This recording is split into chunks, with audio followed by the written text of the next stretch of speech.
আগামী ত্রয়োদশ জাতীয় সংসদ ও গণভোট নির্বাচনে এই প্রথম পোস্টাল ব্যালটের মাধ্যমে তাদের পছন্দের প্রার্থীকে ভোট দিতে পারবেন প্রবাসী, চাকরিজীবী ও জেলখানার বন্দি আসামিরা।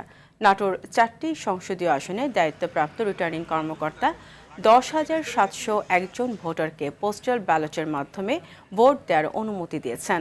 এর মাধ্যমে নাটোর জেলা কারাগারে ভোট দিতে পারবেন 41 জন বন্দি হাজতিরা। অন্যদিকে সংসদীয় নির্বাচন ও গণভোট উপলক্ষে চাঁদপুর জেলা কারাগারে বন্দী 33 জন কয়েদি পোস্টাল ব্যালটের মাধ্যমে তাদের ভোটাধিকার প্রয়োগ করবেন। চাঁদপুর জেলায় পোস্টাল ব্যালটের মাধ্যমে ভোট দেওয়ার জন্য মোট 46,436 জন ভোটার নিবন্ধন করেছেন।